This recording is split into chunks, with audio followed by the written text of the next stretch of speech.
Welcome back. It is another episode of Pardon the Punctuation. Sorry, we're a little late tonight.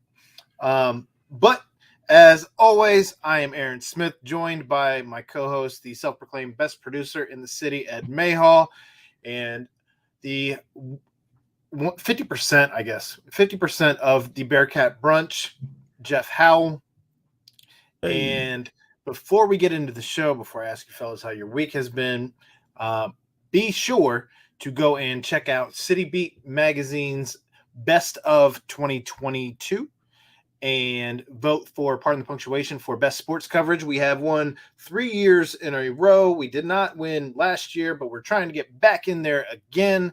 And we certainly don't want to see any of these other podcasts beat us because we like to be in there. Yeah, we'd be slinging those third place wins. I see what you did there. But also be sure to vote for Galactic Fried Chicken while you're there. You have to vote for 20 different things while you're in there anyway. Galactic Fried Chicken is up for 4 different things. That gives 4 plus our vote, 5. And then you only have to vote for 15 more things while you are on there. So be sure to check out City Beat Magazine for Best of 2022.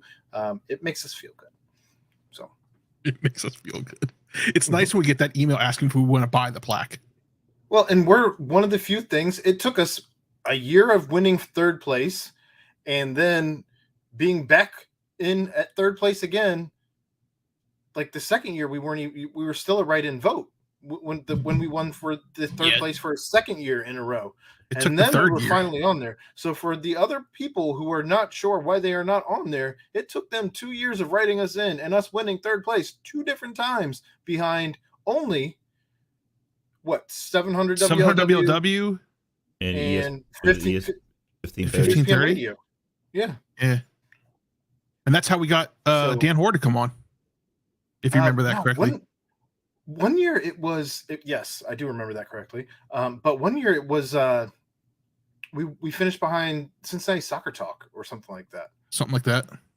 Whatever. I go back and look, but I still have the magazine from the first year. They stopped doing the magazines after that. I have it in my leather briefcase. Oh, mine's framed. Yeah. Not framed yet, but so then it's not framed. UCF Super Fan says Cincy Soccer Talk. There it is. All right. They all blocked me. They all blocked me. That sounds about right. Steven, we don't have any sound effects tonight, so your dog's good. How new year, new us. We're still searching for the new sounds that we may use that aren't maybe so loud and boisterous. Yeah. But Jeff, how's your week been? I know I called and woke you up before we started. Yeah, definitely 110% fell asleep after basketball practice tonight. So that's been a thing. I just you go on like winter break with the kids, like obviously like the kids don't have to go to school and that kind of thing, and like you're still going to work, and then like they got to go back to school. So now I'm like readjusting the way that I'm handling everything, and so I feel that I just get tired very early. And so I got home from basketball tonight, and I was watching a little bit of golf YouTube, and then my phone started ringing, and it was Aaron, and I really had no idea what was going on. And then I was like, oh, wait a minute. It is it's like 9:20, and I am definitely late getting up to the computer. But we made it. We're here. Happens. Yeah, I feel you on readjusting schedules. Brennix is waking up right now. It was nice when she was breastfeeding. I didn't have to get up and get a bottle or anything. I could just keep sleeping because what was I going to do, right? Mm-hmm. It's not the case anymore. So I'm getting up usually sometime between the hours of 12:30 and 2 o'clock every night for a 4-ounce bottle because God forbid she drinks more than 4 hours or 4 ounces. So we wake up, every 2 hours. So usually it's 2 hours after that, sometime between the hours of 3 and 5. And if it's 3, then we're probably getting up at 5 anyway. So sometimes 2, sometimes 3 times a night to feed this little devil child right now. Yeah. It's all worth it in the end. It only gets worse when the kids get older. They want a snack every 5 minutes. Every 5 minutes. They're bottomless pits. Dude, they just climb. Like, I have several pictures on my phone of like Piper climbing into the pantry and then like scaling the shelves and getting a snack, but then she can't like reverse and come like back a cat down. in a tree. Yeah. Oh. Yeah. So she's like stuck on like the third shelf of the pantry, and I'm like, it is a good thing you are a very, very tiny little girl, because otherwise like this whole pantry would be on the floor. I was sick last week. It felt like I had the flu, but I didn't actually have a fever at any point in time. I just got the muscle and joint aches. It was weird. That sucks. Yeah. But I'm better now, so that's good. Not COVID? Ed, how? No, not COVID. Ed? Oh. How was your week? It was good. Yeah. Bryce started basketball on Saturday. I'm the assistant coach. The team color is yellow. So now I have a pair of yellow shorts and yellow hoodie. Matching So snakes? do you do like practice for like a half hour and then like a half hour game? Yeah, and then my old boss asked me today if they all wear wristbands. I guess in her kids' league, when they were in kindergarten or whatever, they wore wristbands, color coordinated wristbands, and so you were supposed to guard the other guy who had that same color wristband. I was like, that works for man to man, but what if you're playing zone? Yeah. Depending on the age The second grade league that I'm in, that my middle boys and that I'm coaching in, they highly encourage man-to-man defense. I said, Yeah, nay, and so we're playing a 2-3 zone. I wasn't sure how this was going to work going into it, and we got there early and watched the end of the game that was playing before us, and kids just holding the ball and running down the court. I'm like, okay, this is how we're doing this. All right, we're not calling traveling. We're not. If they get a rebound, all the other kids are supposed to come back. They're not supposed to press. You can't steal the ball from them unless it's a pass. You're stealing a pass or something like that. So, I mean, it's pretty good. I mean, one little kid next to me on the bench was like, "Hey, I'm a Xavier fan. Are you a Xavier fan?" Did you kick him off the team? I had to break his heart. I was like, "Nah, buddy, I'm a Bearcats fan." It was He just looked at me. He's like, "Oh," and turned his head. Did he yell zip him up at you and then like kick you in the shin? I was 100% expecting that. Yes. There's Bearcats fans and then there's losers. Which one are you, son? That's not nice. I just told him I was a very good parent, and I said, You're right. That's okay. Xavier has a good team this year.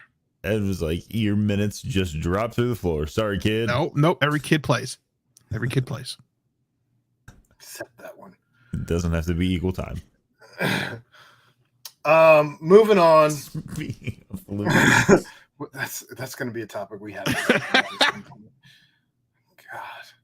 God. I forgot to put that in the thing.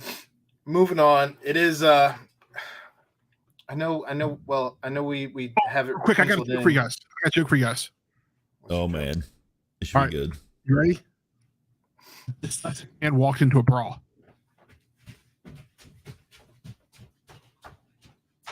What? Huh? A dyslexic man walked into a bra. All right, moving on. I get it, but moving on. Jeff doesn't get it. That's the joke. It's okay. I have ADHD. Apparently dyslexia as well. And I have dyslexia. All right. I know we have it penciled in to talk about the Bengals first, but being that we are on a Bearcat channel, Jeff left. we'll start with the Bearcats. I'm here. Yeah. Oh. He just didn't want you to see the disdain on his face. He couldn't even fake it because he's not awake enough. That's He just woke up. He woke up 17 minutes ago. Bearcats lose to Houston. Bearcats lost to Houston. I've given my thoughts about it in a couple different places here on this network. I want to hear what you had to think about it, Ed Mayhall. You are a big basketball fan, and then once you give your thoughts, if you don't mind putting out our tweet on PTP, so I can Actually working on right now. Okay. My thoughts are short and sweet because you sent us a message saying that you couldn't watch the Bengals game because the area that you lived in. So I stayed on the Bengals game until the end, and then turned on the Bearcats game. Hey, we didn't get ran out of the gym, right? I mean, who did they play earlier in the week? And it was like 30, it was like 50-20 at halftime. SMU. We didn't get SMU'd. All right. And so that's respectable. I mean, Houston's the number one team in our conference. They're number 2 in the country. They're a hell of a good team. And you sure they weren't moved to number 1 when the vote came out yesterday? Well, I mean, at the time that we played them, they were number 2. Yeah, I think they moved to number 1. So see, and there you go. So they're number 1. Yeah, they're a good team, and we've seen that that their progression over the last few years. I mean, it used to be that we'd go into Houston, we'd go into Fifth Third Arena South and come out with a win, almost every time. The Fertitta Center. Yeah, the Fertitta Center. But they're on the ground, and that's good, right? Because they're going into the Big 12 with us, and we need good teams. Calvin Sampson is a hell of a coach, so we can't take anything. Kelvin.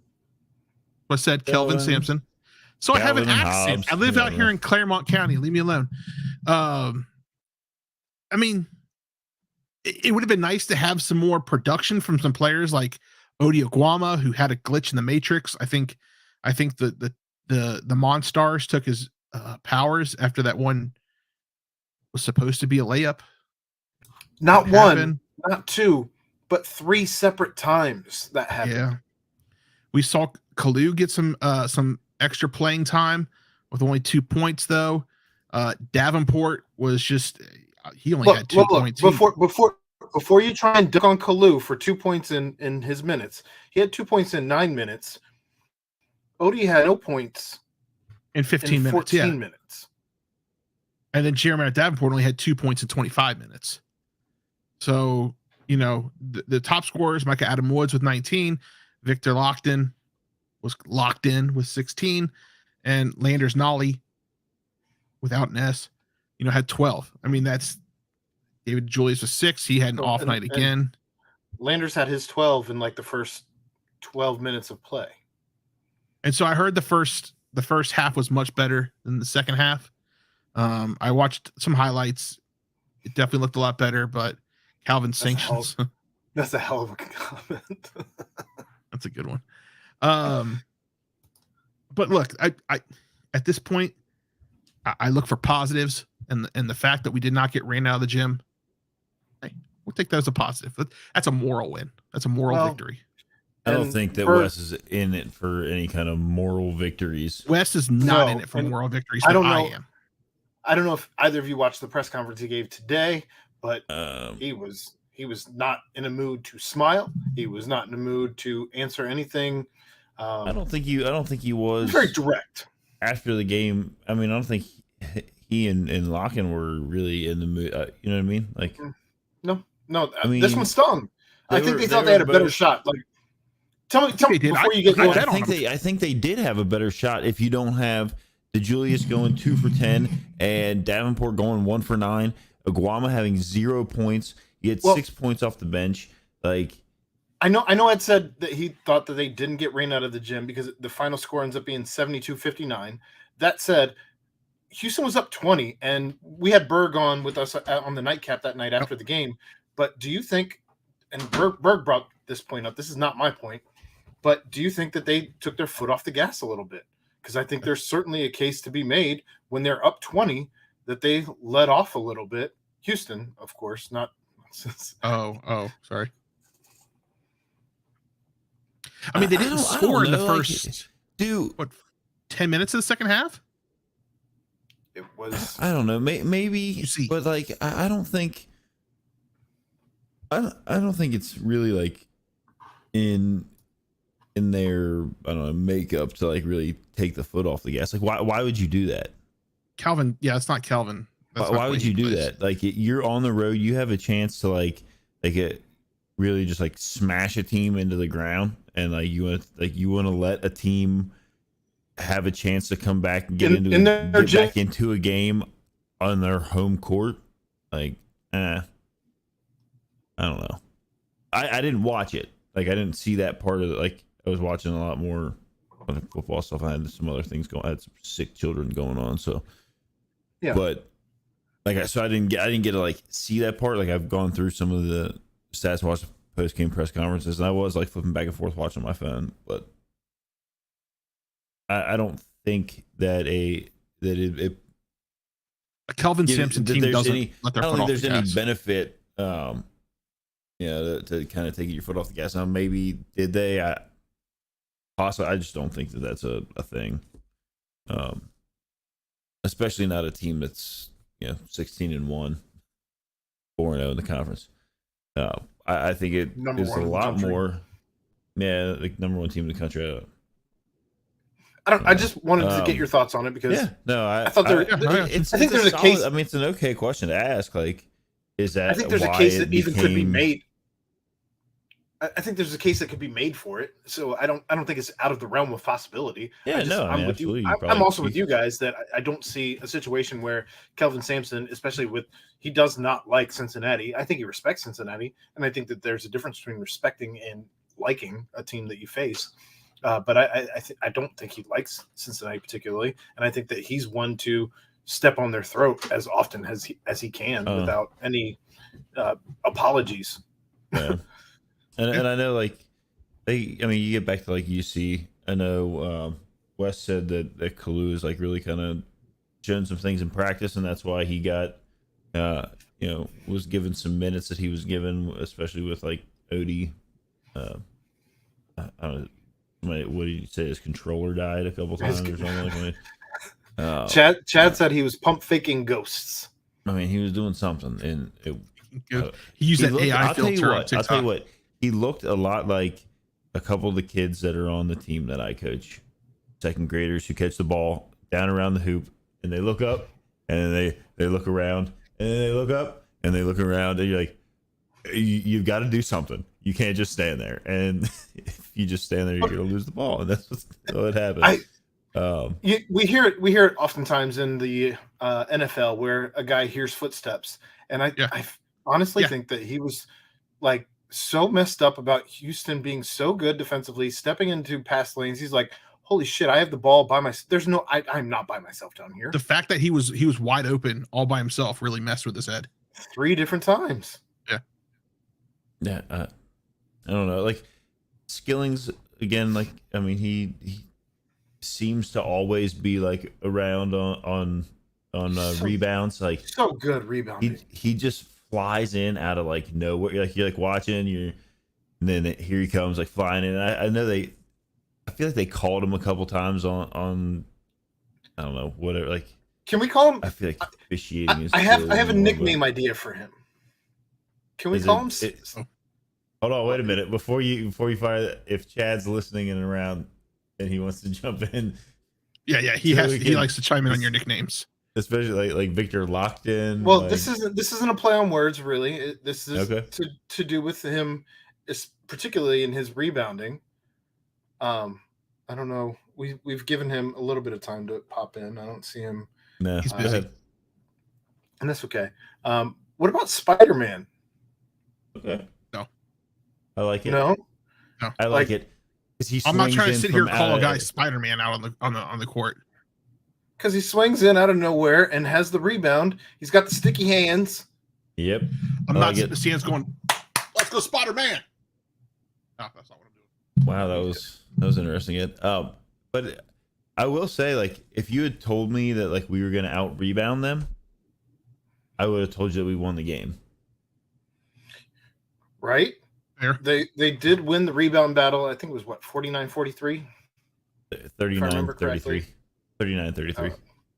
I had the last numbers right. I was trying to go off top of the head. You are correct. 39-33. Offensive rebounds, Cincinnati had 15. Defensively, 24. Houston with 11. Offensive, 22. Defensive. At the same time, though, Houston shot 45%, whereas Cincinnati only shot 35%. Mm-hmm. So right about the same at threes, and then obviously like I mean, Houston only got to the line. You know, they were 4 for 4 from the line. Not a ton. Not a ton of opportunity. Not a lot. UC was. That's because most of their points came on fast breaks. It felt like. Yeah. Is this Sasser and Sheds last year? I hope Maybe. so. I I don't think. Talking about them I don't think Sasser 7 has years. another year. I don't think Sasser has another year. It's just very, very frustrating. I think, and like you could kind of feel it from Wes and Knockin, just like. Hopefully this is Jarris Walker's. Hopefully this is Jarris Walker's only year. Yeah, there was just like there was an opportunity there, and you know UC just kind of fumbled the bag, and it didn't. I mean, yeah, they lose by 13, like, but I think a little bit better effort. Did Jeremiah come off the bench again? That game's a lot closer. Jeremiah did come off the bench for a second straight game. Oh man, I was hoping that Thursday night game last week would have snapped something into him. I guess not. Wes mentioned, like, you know, because he was asked about like how close do you think your guys are or whatever, and we know the way that he typically responds to those is like during the basketball season, you know, he's not really looking at rankings and this and that and the, you know what I mean, but he did mention that, you know, a lot of these teams that they've played, these like high ranked teams that they've played, like they've shown in like, you know, short stints that they can play with these teams. They can do it. It's just the consistent result that they're not getting, and they need to work on their consistency. And hopefully as the season continues here, I mean, 11-6, 2-2 in conference. Obviously, like the Wichita State game happened during this, and so like it's always nice to win. I think they were like 5-1 at the Roundhouse. Correct. So like that's always kind of cool to be able to take that with them, because that was a like a cutthroat kind of back and forth place to go play. They used to be good. The Roundhouse used to be a place where nobody could win. Yeah. And Cincinnati was still winning there when nobody could win there. Yeah. So I was feel like they big, broke the home winning streak there. They did. They definitely did. They broke Wichita State to 8. Lots of people have talked about when you go into the Roundhouse that it's a very intimidating place to play because it's so loud in there. Now, of course, since their last coach was shown the door for all sorts of reasons. For his wife? I said all sorts of reasons. Oh, sorry. That's changed some things in Wichita State, and they haven't really been the same team since. We can relate, as there's an argument to be made that since Mick's been gone, that this team hasn't been quite the same. So we get it. Yep. But nice to see that the winning continue there. Yeah. Still not here for the people saying that Wes isn't the guy. I'm not here for that. Not a ton of people are saying that right now. I wouldn't say it. I wouldn't say it's the overwhelming. Hey, you ain't been on Facebook. I avoid Facebook like the plague. It's toxic. But that's all to say that I don't feel like I guess I don't feel maybe the loudest voices are that West needs to go, but I don't feel like the overwhelming voice around town is that West needs to go. You're right. It's just people kicking and screaming because their toy doesn't work. That happens. At what point, though, do you think with Jeremiah, even in a game where Dave goes 2 of 10, I know that Wes is a let your shooter shoot guy, but at what point do you tell your guys, stop shooting threes? Yo, this isn't working. And Chad and I talked about this even on the nightcap. Like, it's not the number of threes; it's the choice of where the threes are. I don't even think that the choice was bad though. They were open. At what point do you recognize that you're having a bad night? You have to stop shooting. I don't know. I don't know what the answer is. I've never been a guy on the court in a team ball setting. I've only been the guy on the court. I feel a lot of like whenever when I'm watching, like I feel like if UC gets down or if they're on a run of sorts or what feels like could start a run, I feel like the shot selection at the beginning of runs where like you're watching and they get a quick bucket, maybe they get a steal, or the other team misses a shot, they get the ball and they get like a little outlet pass and they're running back up the court, and you think like, okay, like you're heading up there, you got numbers, make some passes, and then it seems like the ball gets stuck in JD's hands, and then he wants to launch something from wherever he's at. And if he makes it, great. Seems like most of the time he doesn't. And then it kills that little, like, that quick spurt of a run that they're about to go on. And I don't know how you fix that. I don't know how you say, like, because West does like to let his guys, make those decisions and take those shots. And how do you fix that? But the thing is like with a guy like Davenport, like if he stops, pops, and hits it, you blink your eyes and he's hit 3 more. Yeah, and you're like, oh. But it just seems like this year that there's been a lot of like, and I could be wrong on this altogether, but it just seems like this year there's been a lot more of the like stop, pop, and it like clangs off the side of the rim, and then the other team gets it, and there's an outlet pass, and they get down, they get a layup, and then it's like now you're back in this like chasing your tail kind of thing. Well, and I guess I want to give credit where credit is due, and Houston's been tremendous defensively all season long.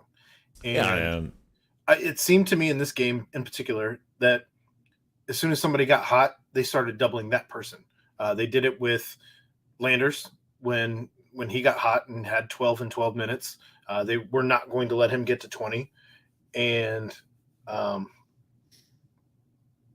Colin said, Ed, why does your tweet say join the conversation? That was not the StreamYard link.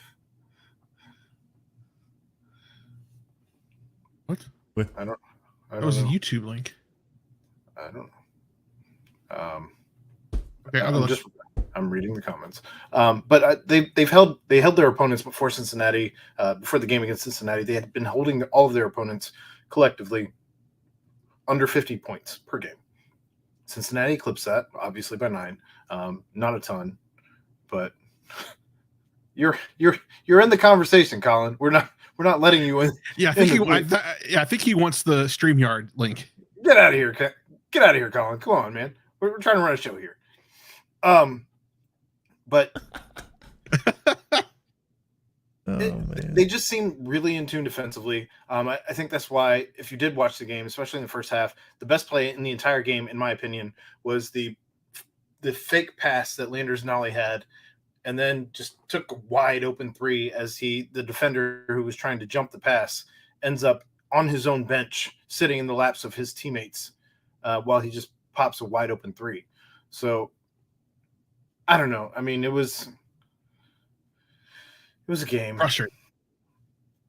I can understand where Wes is frustrated, because he knows that the guys that he's brought in aren't quite where he wants them to be yet, and you want to be certainly closer in a game against an opponent, especially that you're going into the Big 12 with, where you already know it's a gauntlet, and one of these teams is day one ready, and one of these teams right now is not. Is not.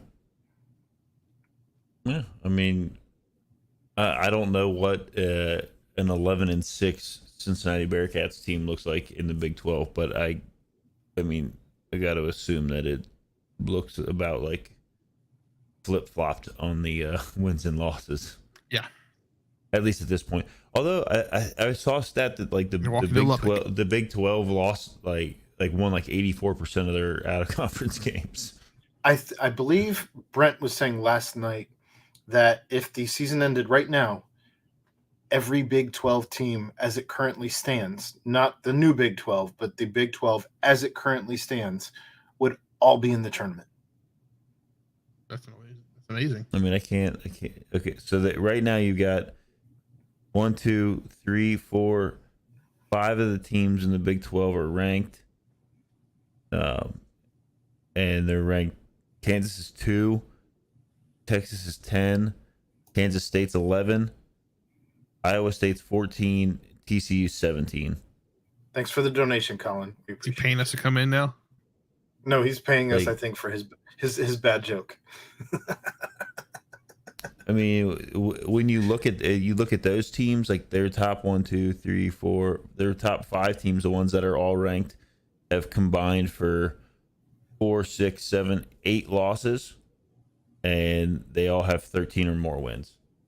And every team, at least when out of conference started, every team in the Big 12 with their remaining schedules all had the toughest remaining schedules. Well, the top 10 teams in remaining schedules were all Big 12 teams. Have you been listening, Chad? Colin, Yeah, have you a heard my joke? little bit. I was talking to my neighbor. Thoughts on Dan Skilling's nickname, Spider-Man? No, I don't hate it. I hate it. He swings in, sticky hands. How about Hands. Inspector Gadget because he has the extendo arms?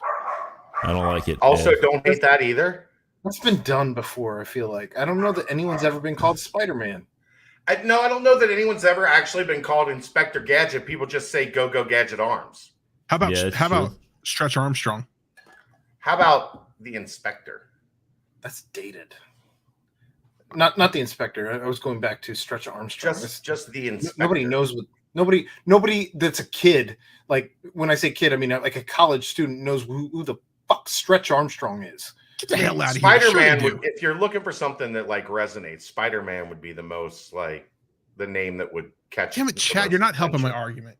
And I know Donovan. Just be I know honest. Donovan Mitchell is Spider. I get that. Like, Yeah, but but that's I don't not why. Like, no, I'm just saying. I'm not trying to repeat a nickname. no. I'm just saying his name is not Spider-Man related. Correct. I don't know that anyone has been nicknamed Spider-Man that I can remember, and I think that it's fitting. It's not bad. It's not bad. Anyhow, Jeff, guess what? The 10th ranked team in the Big 12. There's 10 teams. Guess what? The 10th ranked team in the Big 12 is in the net rankings.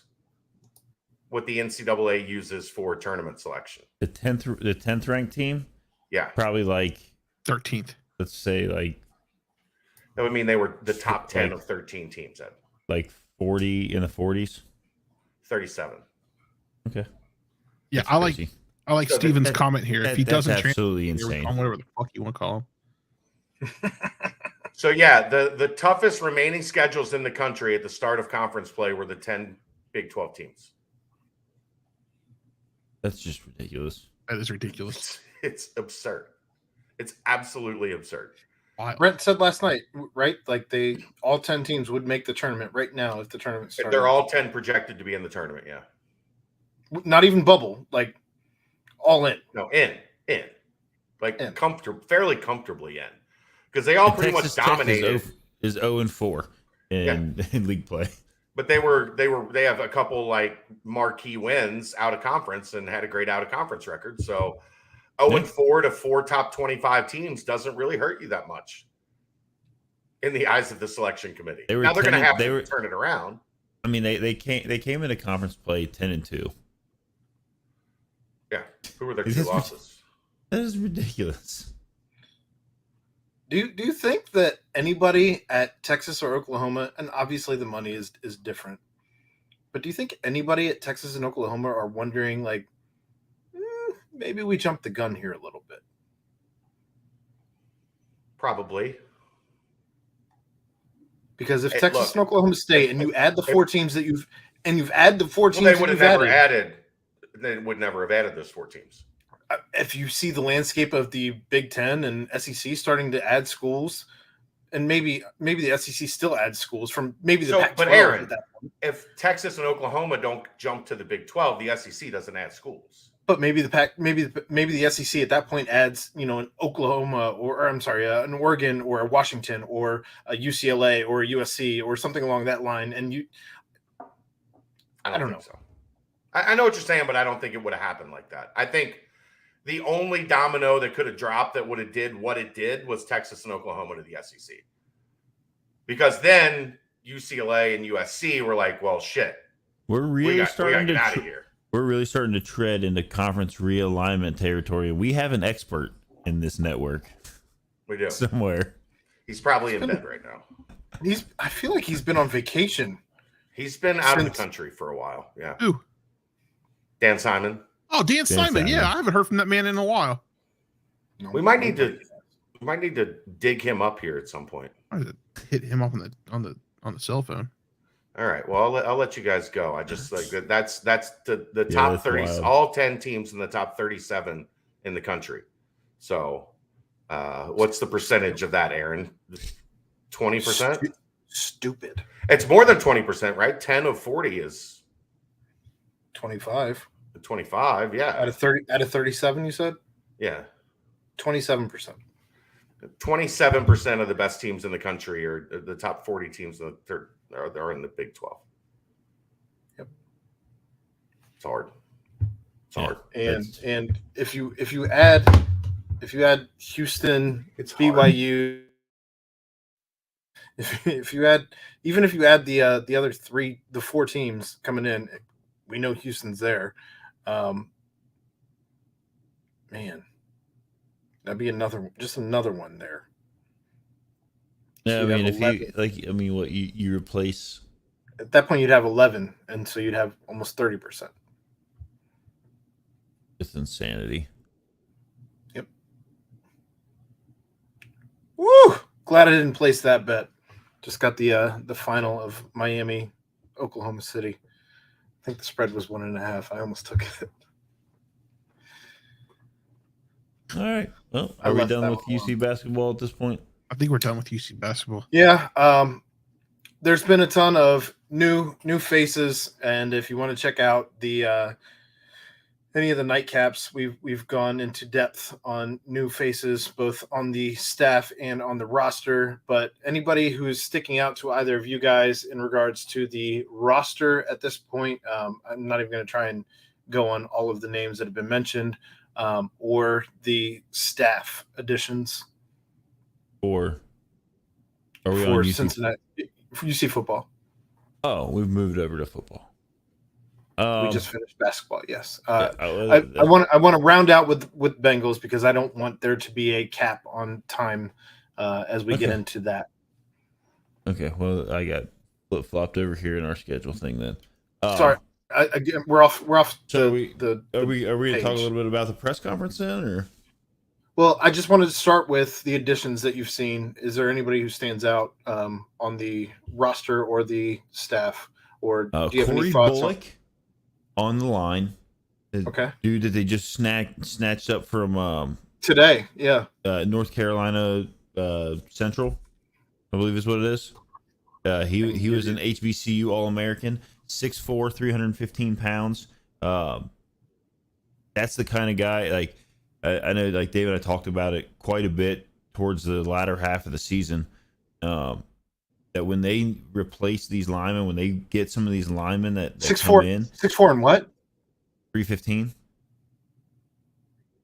So, as you're saying that, the only reason I bring that up is Philip Wilder, also who signed up, is 6'5" and 305. Yeah. Yeah. So they're getting Big some dudes. big What's Luke boys. Kandra? I didn't look. Finally. I didn't look up Luke Kandra's size, but I feel like he's 300 plus. He was listed at 6'4", 290 on 24/7, but that's not up to date. So I would imagine he would also be over 300. So my point being, like, we talked about this, and like it kind of started with Luke coming back, but and not that Luke, but Luke Kandra. That they needed to go out and get guys that were ready to play now on the line. And in the press conference today, Satterfield mentioned the point behind having, these linemen going out and getting these linemen, putting an emphasis on it, is that they can't have true freshmen come in. It's a developmental position. You typically aren't going to see kids come directly from high school and be ready to go at a very high level on the line. Just doesn't happen. They haven't necessarily grown into their size all the way. Like the strength isn't there, the technique isn't there. You also have that, your favorite, the stash, Trevor Radosevich, who is 6'4" Yes. and over 300 as well, and I believe he plays all three positions. So you're potentially stacking a line now at this point where Cincinnati has never been, where every dude on the offensive line, as things are starting to pile up, where you may have a situation where every dude on the line is over 300.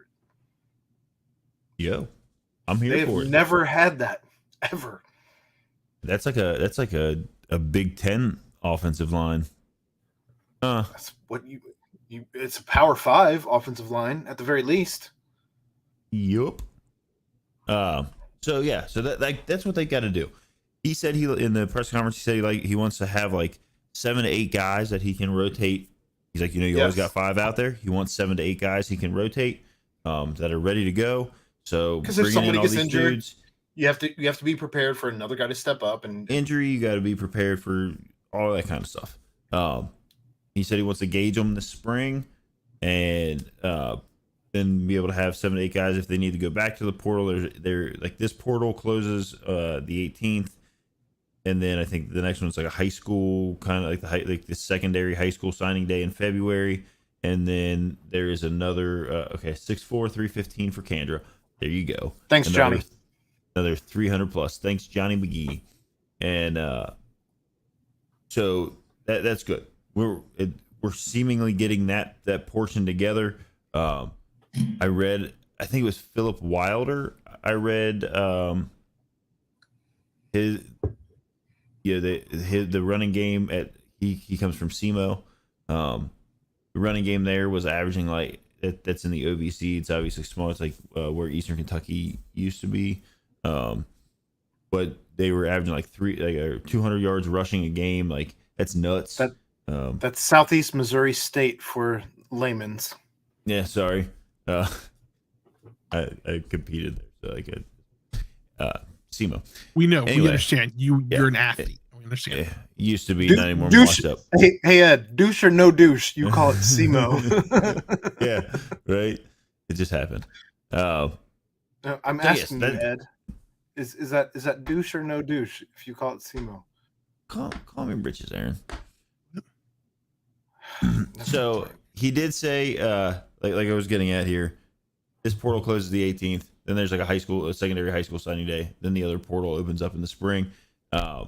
He was asked today if he thinks that there's anybody on the team right now that he anticipates hitting the portal before this one closes on the 18th. He seemed pretty confident that the guys that are in the locker room are going to be in the locker room through at least spring ball to kind of see where they stack up and see where things fall, and maybe after that some guys look to head out somewhere else. He mentioned that several times. He does think that there'll be maybe 2 or 3 more signings before the 18th out of the portal for UC. It'd be interesting to see where those things fall. I guess you can't really have too many offensive linemen, so like that would be nice. They could add a couple more of those guys.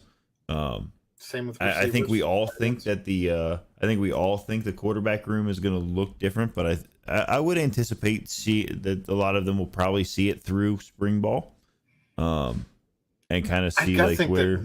I gotta think 1 or 2 are going to bounce because it's crowded right now. Yeah. Oh no, absolutely. I think that there will be some change there, yes. But I think they will. I think they will all go into spring ball, and get that. It's an open slate now. You have a new coach. You got new coaching. Like, you put in the effort, you look really good in spring ball.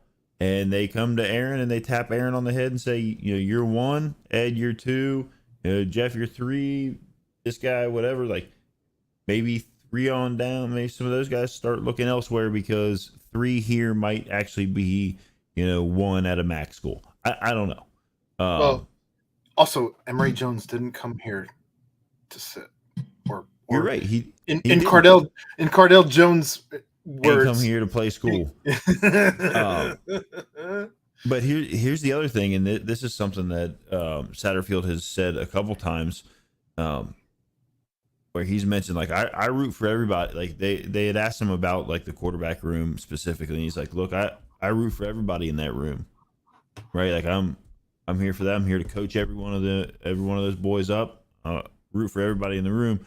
But at the end of the day, the best kid's gonna play, and if you're number one, like you're gonna be number one, and that's who's playing. Like this isn't some popularity contest. It's not anything along those lines. So I think I like the way that he does at least project his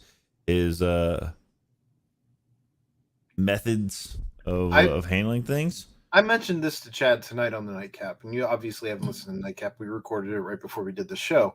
But is his gee golly aw shucks persona starting to win you over? I don't think it's really like a gee golly aw shucks. I mean, it's just like this, like, what's that? Ed? Good old boy. It's just like this. It's like this. It's just this, like, it's this good old boy kind of like.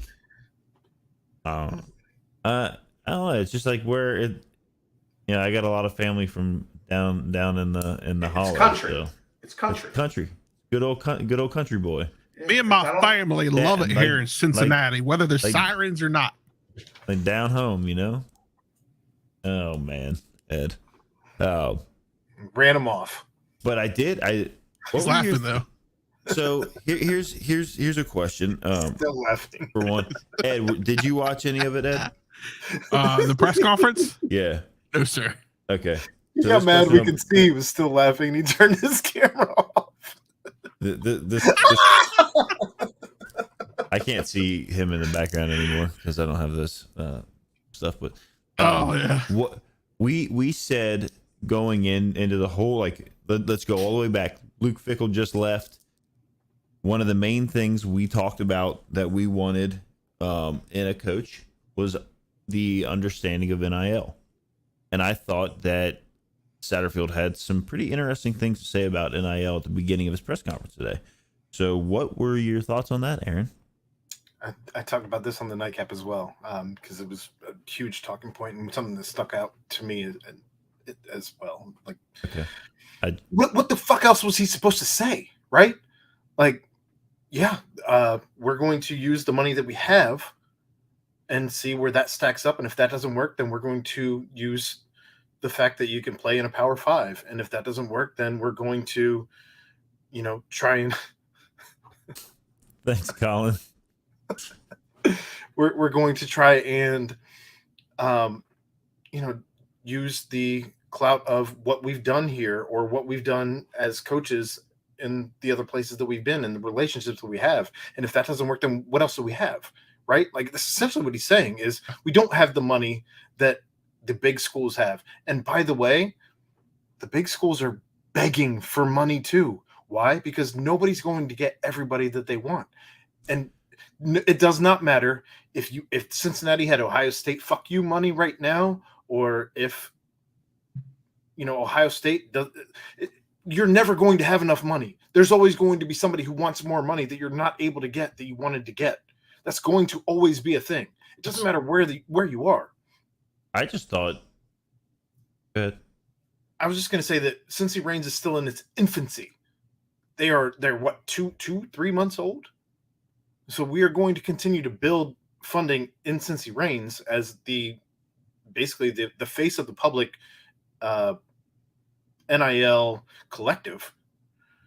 Things have been going on behind the scenes in a collective with boosters previously to this, but this is the big face of the public NIL. Like, if you want to be a donor, and if you can't go to Twitter and be mad that we don't have funds to sign somebody, if there is a place for you to actually donate and you're not doing anything about it, you can't go to Twitter and complain about it if you have not done anything. I would agree with that. So there's places for all of that to. I just thought I thought that his comments on it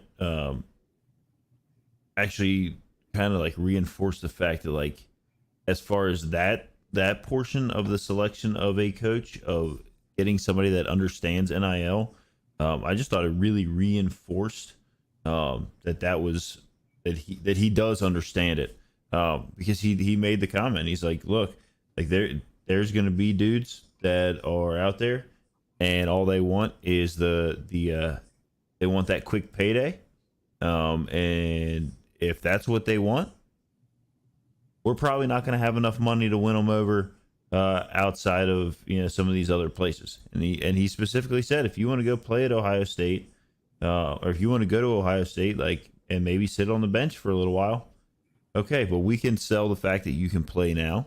We can sell the relationship piece that we can build here and foster here, the type of offense we run, the type of defense that we run. But we can actually develop you. You can actually play. You can play and develop for the long-term money to play on the big stage on Sundays. And playing in the Big 12 is also a Power 5 conference. So I was actually pretty encouraged and happy with the way he went about answering that question, and like how he can look into it. And he did mention about like wanting to be able to also recruit the kind of guys like what's in their chest kind of guys, like dudes that are maybe overlooked, that aren't ranked as high, but they come in, they work hard, they develop, and they become great. And UC, and he mentioned it, and UC has a tradition of doing that. I wonder if it was a pointed response, and by pointed I mean at schools like that Cincinnati recruits against, in particular, like a Kentucky. I think so. That's a team that they repeatedly find themselves up against, and they've become a team that is not afraid to, even though Coach Cal says they're a basketball school, the football team continues to throw money at recruits. That's not I don't know this. It's a secret at this point. But somebody, I would think, especially down at Louisville, a team that Coach Stat is probably very familiar with recruiting against already. I imagine. Yeah. So I don't know. I mean, they've got that going on. Like I said, I was happy with his response there. He also did mention that he goes the Zach Taylor route. He's going to be calling the plays, but it's collaborative. He's like, everybody's going to be happy with what we're calling. I'm just kind of the mouthpiece that's going to throw it in there. He brought up Tom Manning and his use of what's that? Manning uses the booth. And I say he brought up Tom Manning, and that that I was going to go more towards the fact that he likes to use tight ends, and that there have been some pretty good tight ends here. So I don't know. Hopefully they brought one in today. That. Yeah. I don't know if you want to touch on any of the names that did come in today. I know we brought up the offensive line guys. There is one guy that I want to bring up and speak on, and I'm sure you guys probably. I think the biggest names that they brought in today were probably the two receivers, D. Wiggins and Sterling Burkhalter. You mean T. Higgins? No, I don't mean T. Higgins. I mean D. Wiggins. T. Higgins plays for the Bengals. Thanks, Ed. D. Wiggins coming over from Louisville in that by transfer. Way of Miami.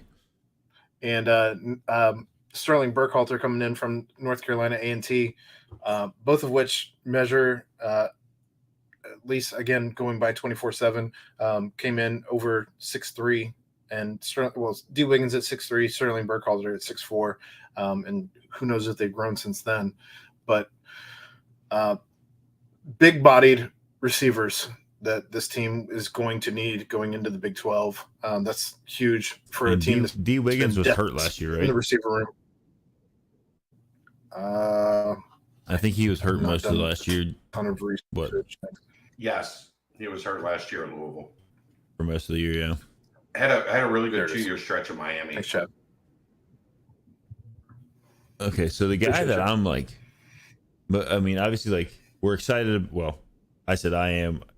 You guys are too. The offensive line guys that they're bringing in, like the way they're addressing that and going after that and getting those big bodies.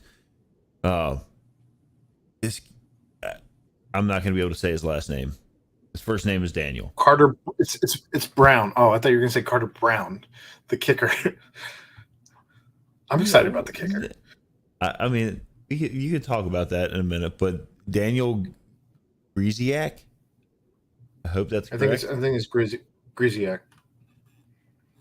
That's a big dude. He's 6'1", 245. DN. Bendy. Eight and a half sacks last year, 52 tackles. Played for Utah State last year. Nevada before that. I kind of get just from reading some different things. I kind of get like obviously Ivan Pace was a linebacker. He's DN. There's going to be a new defensive structure going on. Coming up that I'm sure Aaron might tap what 3-4 base. 3-4 base tapping into a 4-2-5 according to Brian Brown today. But they're also going to have the 3-3-5 that they've been running out of as well that they can also tap into. So you're going to see some disguised looks and some. He mentioned a lot of he's like this is Coach Brown was saying, like they're going to be an attacking defense, which obviously we love. You don't really see much defense getting played in the Big 12, so hopefully that gives us a leg up. There's that. But he did mention that there's going to be, he likes to get a lot of pressure on the quarterback. Obviously every defensive coach likes to get pressure on the quarterback, but he likes to send guys after the quarterback quite a lot. Can drop 8 if need be. He said he really likes to have a defense where he can, if he needs to drop 8, if that's what he's got to do to take away what the opposing offense does best and force them into something where they're trying to do things they're not accustomed to, obviously that's ideal. He does like to have 5 DBs on the field at all times. They mentioned using Deshaun Pace in a free safety kind of role. Yep. Which also sounds like that solidifies Deshaun is sticking around. Yeah. So that's also a good sign. Yeah, I mean when you very specifically and poignantly say the different ways you're going to use him on the field, that is pretty impressive. I compared him on the nightcap tonight to maybe like a Troy Polamalu type role where he's roaming between like a roaming free safety in this defense from what it sounds like. Hair on fire, jumping over everybody. I haven't heard that name in a while. It was the fact that he mentioned him being a free safety before he mentioned any other position on the field. And maybe we're looking too far into that. I don't know. But if you mention him at free safety, and he's been a guy who's kind of in that sniper position, been roaming around, why not? Yeah, no, I think there's a lot of good coming out of this. Obviously, there's a lot of the 10 coaches that they have on the field that he kind of ran through. There's a lot of it seems like restructuring through the recruiting department obviously they needed to add those people back with like a GM and all that kind of stuff that they're putting together, and the places they're going to get those, but the Jets and I believe today somebody mentioned somebody about from the Patriots organization coming in. I think Satterfield's really using that assistant pool money well, it would seem like, and there should be a lot of excitement coming around once spring ball starts, and we can kind of see where they're going to implement how they're going to implement their kind of philosophy and way of doing things. I just like that Sat said he wasn't done yet, and he's not done with this current window that's open. He's also going to be looking forward to using the window that Corey Kiner came in and trying to get some more guys after the spring ball once they have an idea of what they have, what they need, and kind of mess around with some of that. So I don't expect him to fill the roster necessarily because you're still going to want a couple of spots open for guys that you want to bring in at some key positions. But we'll see how that all goes down. But I don't know that there's anything else left to tap in on the UC football side. So for those of you who were here for Bearcats talk only, we gave you an hour, and now it's time to get into the nitty gritty of what was the last 2 weeks of Cincinnati Bengals. Because Jesus Christ. Yeah, it was an eventful. I mean, obviously, part of the reason we didn't have a show last week. Yeah. Let's go in chronological order because that only makes sense. Yeah. So let's start with the Bengals at the Bills.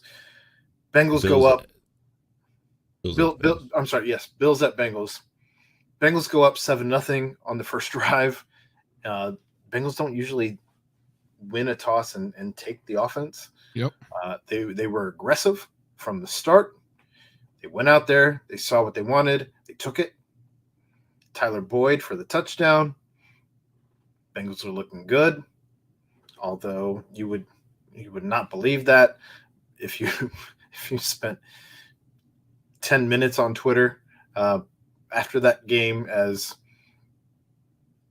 at any point in the 24 hours after, I guess, because Bills fans were trying to point out dirty plays, if you will, whatever's whatever.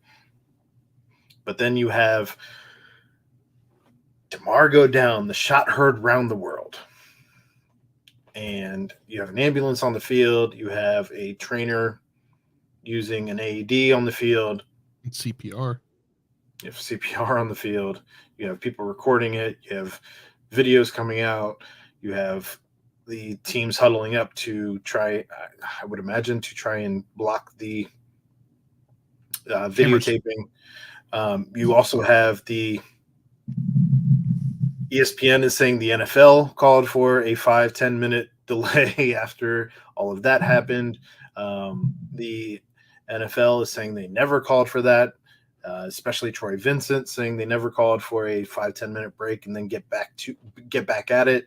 And in any case, it clearly was the two coaches deciding we're not playing this game. And Buffalo leaves that night, not even sticking around, not even trying to reschedule. We're done with this place, with this game, with this everything. Stephon Diggs being denied entry to the hospital initially and then being let in to go support his teammate as he is struggling for his life. T. Higgins, I think it sounds like spent close to 48 hours at the hospital or something thereabouts. Zach Taylor. There's so much to unpack there. I mean, these two franchises are like, they're so intertwined over the course of the last, since Andy Dalton and the Wings, right? Yeah. Since Andy Dalton and the touchdown to send the Bills into the playoffs for the first time in forever, and we'll touch on that some more in a little bit, but Andy Dalton ended up with a ton of donations from Buffalo because they beat the Ravens. The Ravens on like a Ravens, it was a miracle. I think it was a Tyler Boyd miracle bomb down the sideline. Yeah. Like, it was an incredible. The Bills were out of the playoffs and then they were in. And so it was Eric like a Wood visceral, was visceral reaction Yep. to donating to Andy's foundation. Yeah. Aaron, I'm going to run this by you. I have a thought on coin flip gate and all of that. Would you like me to introduce that now or later? Well, we're going in chronological order. So is there anything you have to add on to what happened during the game? It lasted like 8 minutes. 9, but yeah. I meant 8 real-time minutes. Like it was over. It was exciting. It was awesome. Cincinnati was rocking.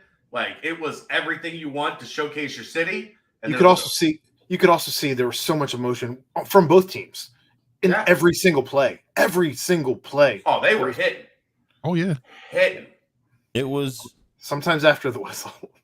They were hitting. Like it was both teams. The thing is, these teams hadn't played in a couple. As they'd become two of the premier teams in the AFC, this has never been they had never been in the ring before. So there was not with in there. It was Monday night. I think they the audience. It was tuned touted in as was well. like, It was touted as the highest. No team had ever no two teams matched up in Monday Night Football had ever won as many games as Cincinnati and Buffalo. It was an elite end of the season Monday night game, which it's so hard to do because even with like scheduling, like getting two of those teams on the schedule in week 17. Right. Well, they don't ever change the Monday night teams, right? I mean, like that doesn't get flexed ever. So like, right. I'm just saying in general, even if this like prime time gets moved and stuff gets shifted around, you don't see a prime time game like this of this magnitude that literally not only had so many wins between the two of them, but like literally, I mean, like meant a lot. There was a lot. Like, on the line.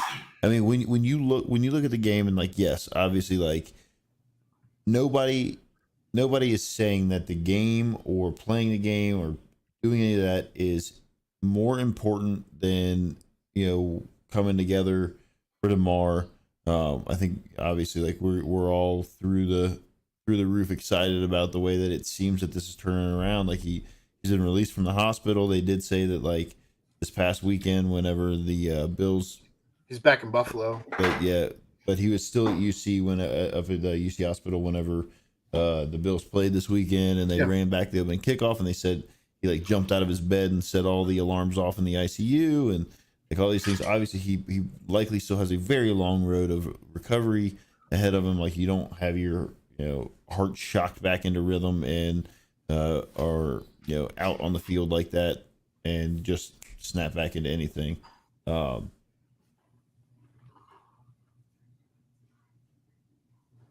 I don't know where I was gonna keep going with after that, but like we're all very happy with the direction that he seems to be heading recovery wise, and hopefully we don't have to play the Bills in the playoffs. So after that, you have, like I said, the weird interaction between the NFL and the NFLPA and ESPN. And I feel like it was the Spider-Man meme where everyone's pointing at everybody. You did this. No, you did this. No, you did this. Like, we didn't do it. We didn't do it. ESPN's like, why would we just make up that they had 5 minutes? It came out in an article that Joe Burrow is warming up because he sees Stephon Diggs in a huddle trying to hype up his players, and they're not sure what's going on. Things get weird there. No one is ever going to be 100% certain except people who were in those roles, knowing, and none of them are ever going to admit, yeah, we wanted to keep playing the game. But somebody wanted to keep playing the game. Whether it was ESPN, I don't believe it was. Whether it was the NFL, I think it was. Or whether it was the teams, it definitely wasn't them. So we'll see how that all plays out. I'm clearly not opinionated which of these three it was, but so then you have Sunday, and it starts to line up prior to Sunday. Well, I guess prior to Sunday, they announced that the game is not going to be played, and they announced that Buffalo. Well, first off, I guess the Chiefs had really no ramifications going against them, right? Like they were going to win the division. The only thing that they go against they meet in the conference championship game is if there was never a coin flip announced for the Chiefs. No, but is it Chiefs and Bills? There was. If the Chiefs and Bills or Chiefs and Bengals play in the, or is it just the Chiefs and Bills for the neutral site? Chiefs and Bills is going to be played if they match the neutral site. Yeah, that would be against the Chiefs technically. Yeah, that would be a negative ramification for the Chiefs. But there was never a coin flip in the play. It was neutral. That's my bad. No, it was just a straight up like not even a chance of it being. I think the same. I got to finish going over the scenarios before you go into what sucks, because a lot sucks. You also had the Bills and Bengals, if they ended up playing, I believe was also a neutral site, correct? No, they're not doing that. No, they said it was discussed. They said it was discussed, but they didn't have enough time between the wild card and the divisional round to get a neutral site set So up. it was always going to be Buffalo hosting. As long as Buffalo won Sunday, yes. Correct. Okay. So Baltimore was obviously bitter because Cincinnati was given the divisional title prior to week 18. Which they should have been. And Cincinnati and Baltimore, should they match up in the second round, if everything went the way that it had to, it did. Except Cincinnati didn't lose because Baltimore rested starters in a weird flex, which I still don't understand. Then Cincinnati had to do a coin flip for home field if they lost. They didn't lose. Cincinnati will host. So that gets everything to where Chad wanted to bring up something about coin flip gate, which obviously became a thing because Cincinnati was really the only team that suffered negative ramifications in any of this. Nobody else really faced negative ramifications, unless you want to argue that Baltimore suffered negative ramifications. All they had to do was go out and win the game. I'm just going to make one simple statement. The Bengals were absolutely jobbed for doing the right thing. Yep. The NFL wanted that game played. They wanted, yes, clearly. Both for the Bengals. They wanted what the NFL always wants in those situations. Everybody get your ass back out there and go. And Zach Taylor was like, Did that not feel like a little bit of Varsity Blues, like Bud? I can't remember his last name. The head coach, like, you got to get back out there. As the team's revolting against him. Maybe. But this was, like, those guys just watched their teammate get chest compressions on the field. Like, no one. Like, right. So Zach Taylor did the right thing. 1,000% positive that the Bengals were punished for not falling in line. Because if the Bengals fall in line, then the Bills have to either play or forfeit. And it becomes very clean, right? It's not messy. If they're not in lockstep, it is very clean. The Bills have refused to play. The Bengals were going to play. They were going to step back out on that field with their 7-3 lead in the ball. And this is what our rules call for, essentially, right? And they didn't.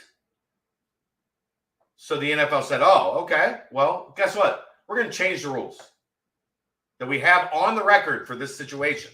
And if you read through what the old rules were, that's the craziest part of all of this, is the fact that they changed the rules that were already in place on the night. Screw the Bengals, because the Bengals did the right thing. Fall in line. Right, they did the right thing. And what does this do what does this do in the future? It gives you no confidence in the NFL, the Shield, to do the right thing for anyone. Again, this is why I don't believe Troy Vincent. This is why I don't believe the NFLPA did the right thing and that the NFL did the right thing, and ESPN was only doing what they were to do. No, the Bengals and the Bills did the right thing. That's it. Yeah. Nobody else did the right thing. That's exactly what I believe as well. I think we were absolutely punished for doing the right thing. Yeah, 1,000%.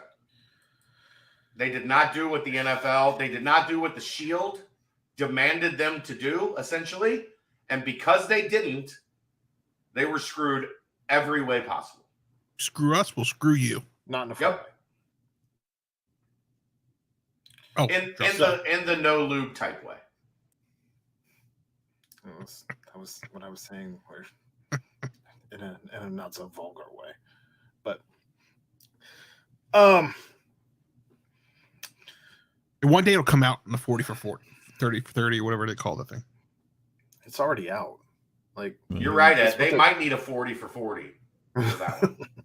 It might be the first of the 40 for 40 series. Start a new series for them. They're welcome. So that brings us back to Sunday. Cincinnati plays the Ravens. They take care of business. The Ravens sit all of their starters. Well, except for their defense. I got a hot take on this one, too. I don't know why you keep leaving. Clearly, you want to be involved in this conversation. I have lots of Bengals thoughts right now, and I haven't had any radio time lately. So hang out. What are you doing? Yeah.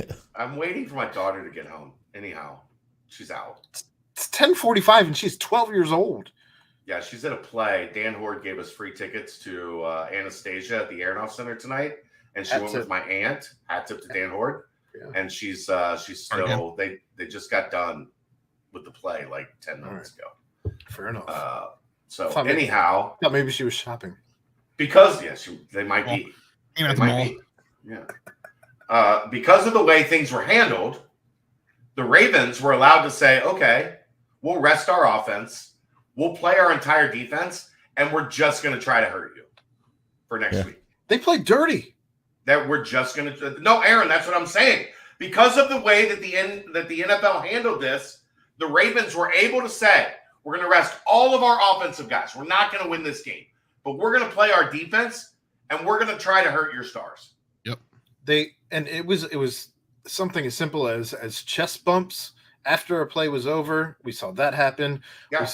We saw guys getting hit after plays were over. It got real weird.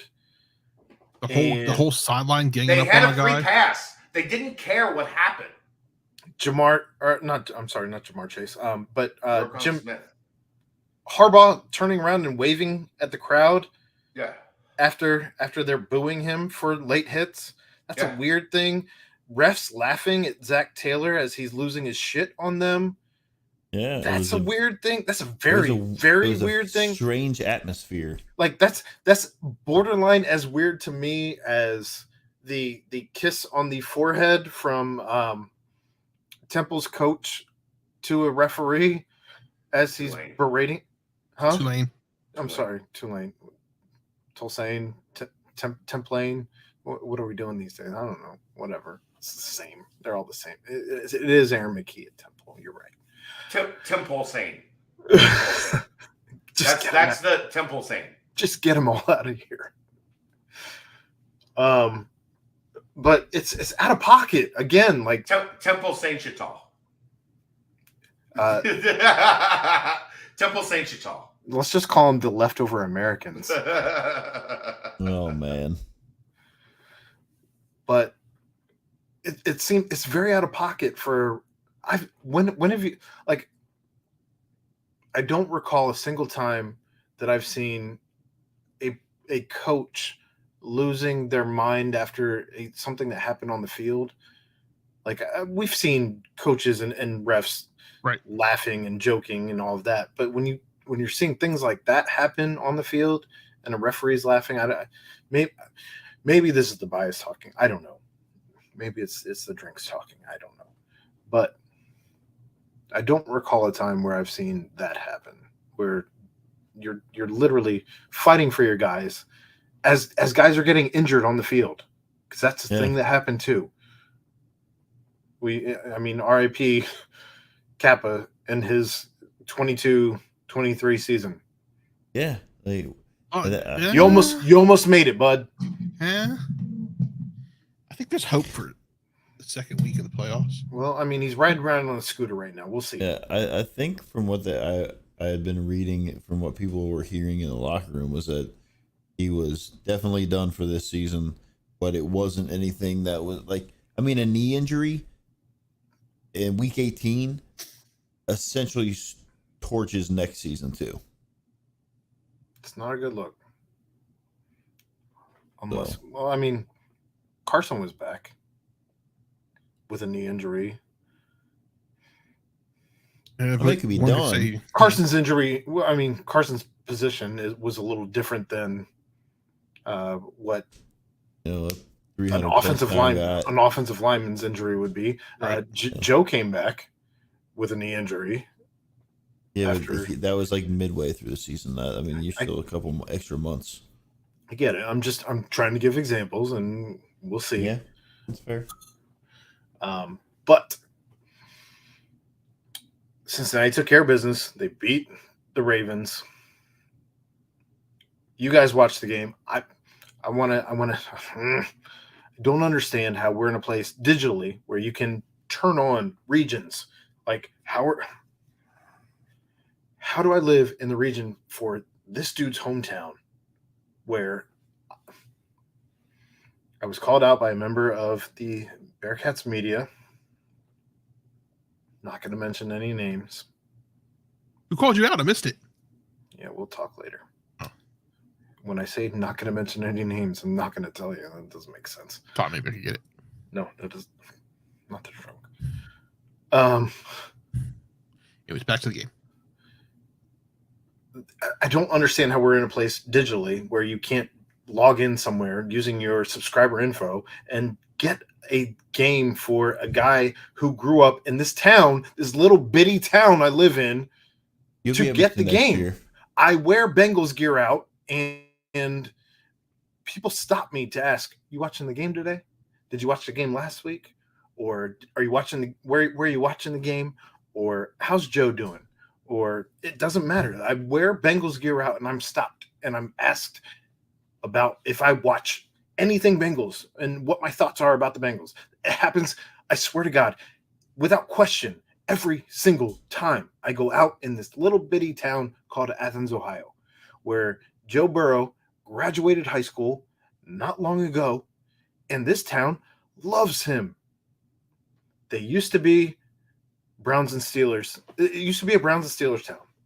I think that that's probably a fair assessment. However, the Bengals Stadium is the closest stadium in proximity to Athens, Ohio. I did the research. It is the closest stadium by roughly about a half hour.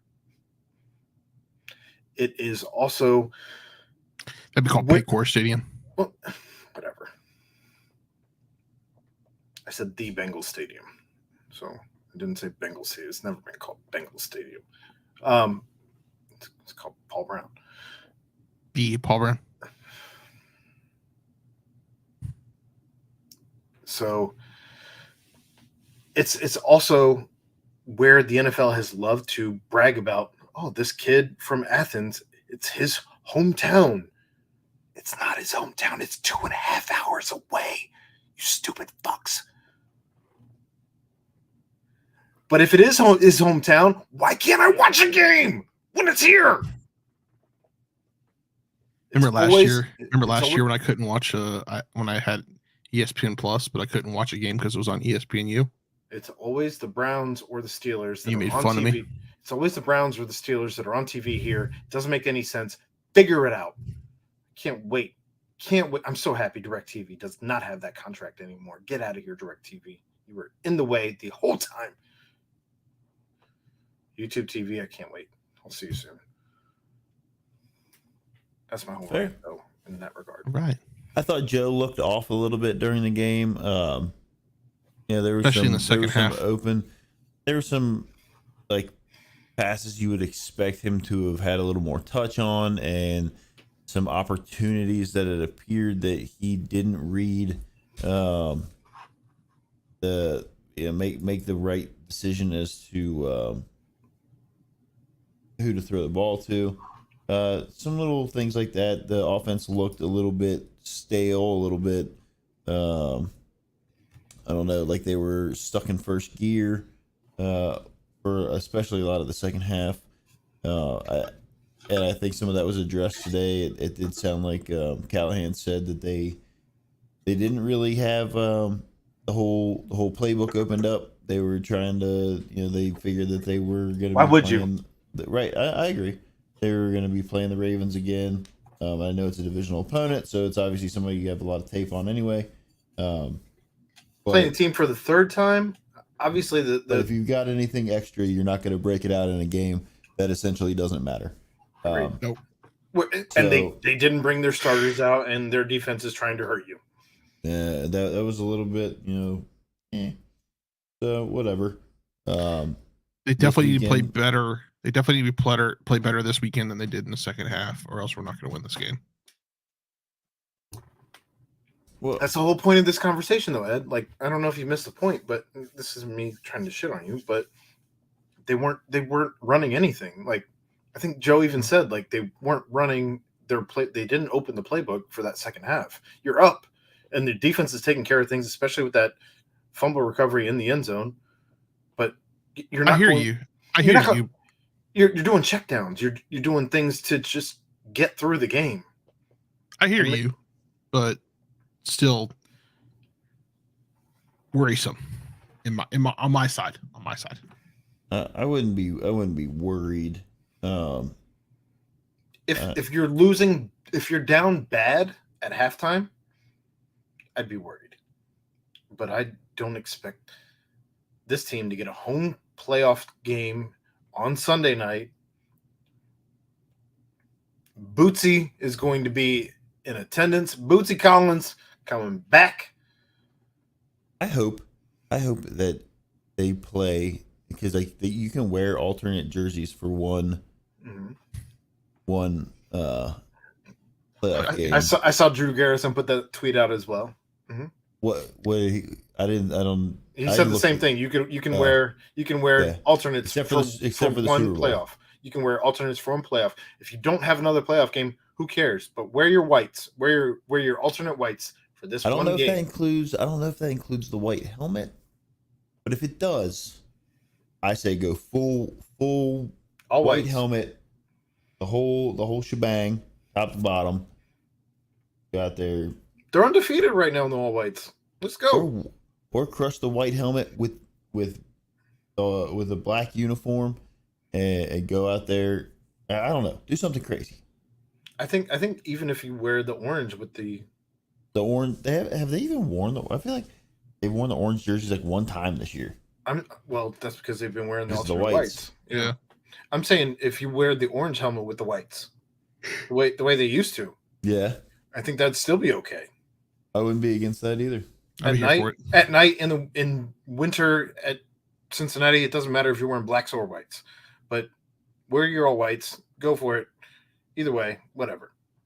It's gonna be just get the dub. Yeah, be a slobber knocker. You just said you were worried. Now it's a slobber knocker. I'm very confused as to where the game's gonna be a slobber knocker. Where are you at, Ed? A slobber knocker doesn't mean that somebody's gonna get blown out. A slobber knocker means it's gonna be a bullfight. All right, that's what I call a Donnybrook, not a slobber knocker. You guys still haven't told me what the hell a Donnybrook is, so I can't. One day you'll learn. Every time you say Donnybrook, I'm like, what is that? You guys, we'll talk about it after the show. You never talk about it after the show. You got to Google the word Donnybrook. I don't even know. Slobber knocker is a Jim Ross WWE thing about one of their like great fights, like of all time. That's what he used to call slobber knockers. Like the old you had The Rock and Stone knocker. Cold. Yeah. So I get where I'm going to defend Ed here, where Ed's coming from.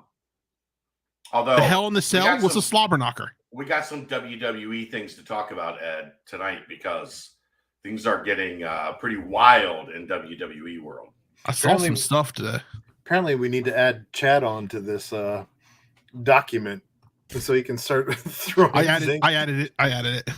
Well, I mean, I think it'll be wrestling talk, and they're always wrestling talk in this show. Not tonight. Ed's been MIA.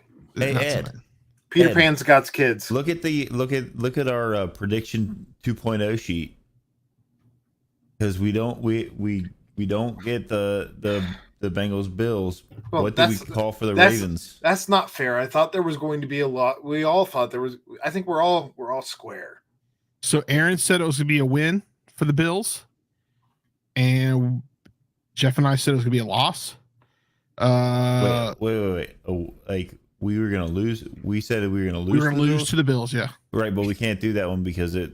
Well, we did win. So the Ravens. We were up. We were up. I see what you're saying. So for the Ravens game, I got the dub. So for the Ravens game, you get the dub. It's canceled. Aaron called it a loss. Aaron did call it a loss, and we called it a win. Fair. Yeah. So there was apparently there was a bet placed tonight with Caesar Sports. $880,000 on Baltimore at plus 6.5. Who did that? The furniture guy in Texas? The line moved to +7 across the board after that. Oh man, you would think it would move the other way. Really not good, right? That's not good when the line moves the other direction. Not after a bet like that. My goodness. Oh man, no good. What didn't you know, sir?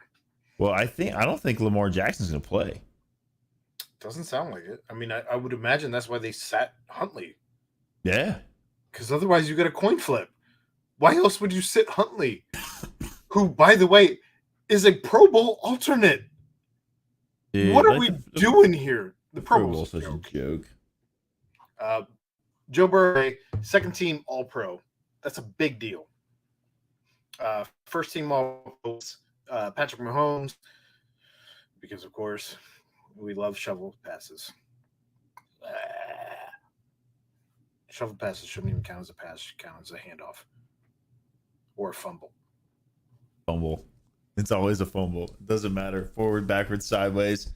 That is always a fumble. Shovel passes should always be a fumble. I fucking hate them. Anything else on the Bengals though that you guys got? I mean, I just like Hayden Hurst playing on fire. Oh, dude, that guy, like, yeah, and he if they do nothing else in this offseason, bring him back. Oh, yeah, that's our dude. I mean, he loves. We got to figure out how to get him on the show. Oh, absolutely. We're. I don't know that anybody is bigger Hayden Hurst guys than us at this point. Well, we got to do something. Yeah, think about that. We got to do something. Yeah, that's as John solid White as it asks if we've had a full readout on Cap's injury timetable. I don't think so. I don't think there's been anything official released, but there was some chatter that it sounds like he's probably done for the year, but we'll be back by next year. That it's like if I had to guess, because I keep saying ankle and not knee, and he did look like he's putting an awful lot of pressure on his knee, scooting around. So it likely a high ankle sprain. If I'm being maybe 3 weeks. I don't know. It can be goofy. If it's a high ankle sprain, it can still be kind of. It's 4 to 6. But his leg did look like it bent an awfully gross direction. But maybe you could shoot something into that ankle. Maybe. I don't know. Maybe Alex Kappa comes back and we're back. Why are we doing this? For fun. Yeah. This is the part of the show where we go off the rails, Ed. I don't know if you've been. Welcome to Pardon the Punctuation. I'm just reading up on some big WWE news right now. Okay, well, are we? Oh, it's going to be what is happening right now is going to be a worldwide story. Yeah, for sure. Like a massive worldwide story, especially if it's true. It's true. Is this the what was it mentioned at the very beginning of this show? It's a lot deeper than that. A lot deeper than that. Stephanie resigning as co-CEO. It's in the notes, dude. And Vince and Vince selling WWE to the Saudis. We'll get there, apparently. Anything else? That's a tease, Ed. That's a tease. Anything else here on the bank? Well, I mean, Bengals have the Ravens next week, Sunday night. It's going to be a crazy atmosphere. Bengals fans are hungry for this one. So, who dey? Lightning round. Do I get to go first? Well, I mean, I feel like these sound effects are okay for the lightning round, right? The lightning round one? We could do it if you want. Good night, Colin. Thanks for sticking around. It's gone off the rails and. All right, let's go. Blown. Who's got Dion? All right, so first thing up, Deion Sanders. Deion Sanders was on the Pat McAfee show today, and he was talking about his time with the Cincinnati Reds, how much he loved being in Cincinnati. Said he found himself a nice little property with a lake where he was going to do his fishing. So, All things we talked about in the beginning when I said I was all in on Dion, that Dion had immense love for Cincinnati, but but Chad, Cincinnati was too late to the program. did you know that he called the Bengals and wanted I did not know that. To be a he Bengal? called the Bengals. He wanted to be a Bengal, and he even said at that time the Bengals sucked, but he still wanted to be a Bengal. He wanted to do the double sport thing here in Cincinnati, lay down some roots here in Cincinnati, and the Bengals never called him back. Yep. That one hurts. Pain. Well, I guess that was apparently I read somewhere, or maybe it was in one of the comments, that he and Sam Adams were trying to do that and come. It wasn't. No, I'm sorry, not Sam Adams. It was Warren Sapp. That was when Warren Sapp was being rumored to come here. He talked about wanting to come to the Bengals, and they wouldn't. Warren Sapp also, yeah. Warren Sapp wanted. No, to come Warren here. Sapp was very open about I wanted to play for the Bengals. Yes, the Bengals didn't want anything to do with it. Which is crazy. And you could have had Warren Sapp and Dion. That changes everything. Well, yeah. Yeah, Tiger agrees too. Tiger agrees. Bear, that's Bear. Well, Thank you. Animals. Bar. Names. In that bar. Yeah, that one hurts. Jeff, anything? Oh, sorry, Jeff. Go ahead. I mean, it was just would have been cool. Shocking. It would have been cool to see. I mean, that's probably something that's never ever been discussed in public. He said on the show it was never discussed. Yeah. So I mean, it would have been cool to see prime time and the black and orange. Man, that I mean, would be awesome. We could own a Deion Sanders Bengals jersey right now. I mean, yeah, it would have been cool. Try not to think about what might have been, because that was then. The Bengals took a different road. We can't look back again. All right.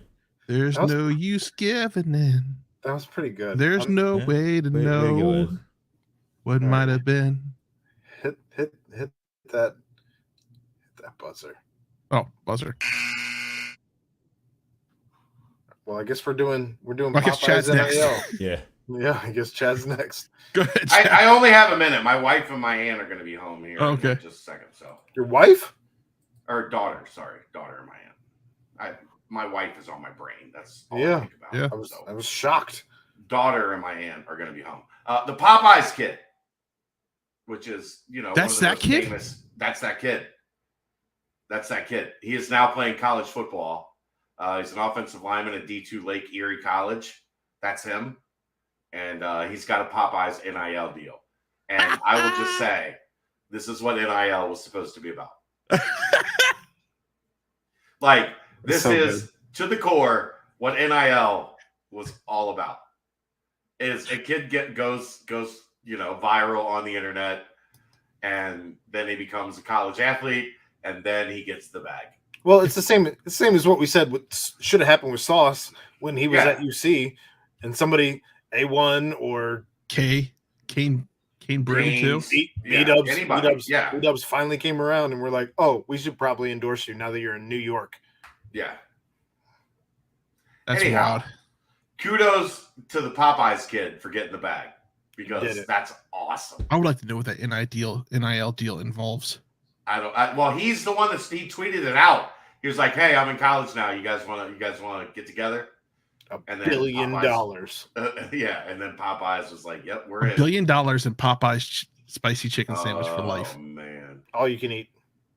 I like the spicy chicken sandwich. It's amazing, but just Popeyes spicy fried chicken is the shit. Their sides all of their sides are fire. All of them. Did you see that Burger King just released a Mexican chicken sandwich? We're not talking about Burger King. We're talking about Popeyes, and the rice and beans, the mashed potatoes, the fries, all of them. Amazing. Too spicy for Ed. Sprite spicy. That is actually very true. I don't eat the spicy chicken. And I had the Burger King Italian original chicken sandwich tonight, like the long, and that they're putting mozzarella and Parmesan and marinara sauce on it. You got the Wendy's tonight. It was fire. The Wendy's. Oh, Ed. The whole plan was to go to Wendy's tonight. So I'm driving home from the hospital, and I'm at the Wendy's on Dixie Highway in Erlanger, and it's gutted. There's boards on the windows. There are men inside, and the entire building is gutted and no longer a fucking Wendy's. Wow. No longer a Wendy's. They don't make an announcement or anything? Nothing. I was there like 2 weeks ago. I call like Channel 5, have them investigate. We need the I team in on this. Do we know anybody? I was talking to my family, pulling up, like giving an update on Kelly to everybody, because that's what I do on the drive home. Yeah. I give everybody updates on Kelly. And I pulled into the thing to go to the Wendy's, and I was like, I don't think this place is open. And then I pulled up, and there were men inside working, and the building was gutted. It was empty. There was nothing in it. I don't know what I would do in that situation, especially if I was looking forward to that fried cheese on top of that chicken sandwich. So I went to Burger King and got the original Italian chicken sandwich. That's what I did. But they have a Mexican chicken sandwich now, and I don't understand how that works. I wasn't brave enough to try that. They say it has a ghost pepper stuff on it. Yeah, I just wasn't. I want the Italian. I don't want the All the right. Mexican one. We have one more topic I want to get to before Chad leaves. Jim Huber. I got to go outside.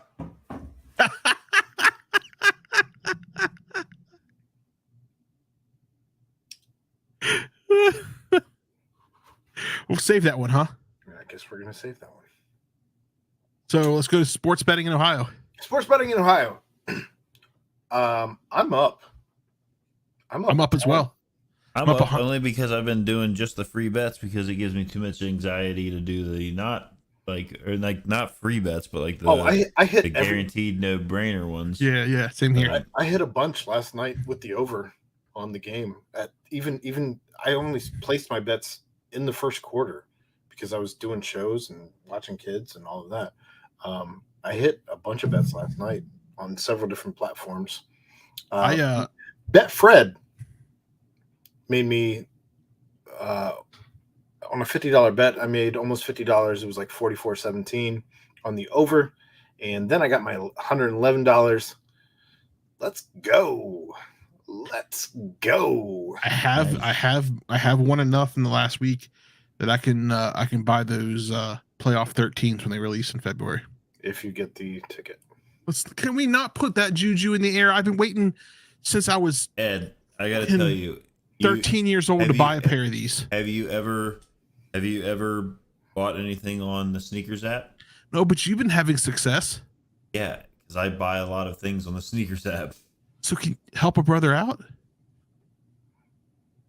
I want them.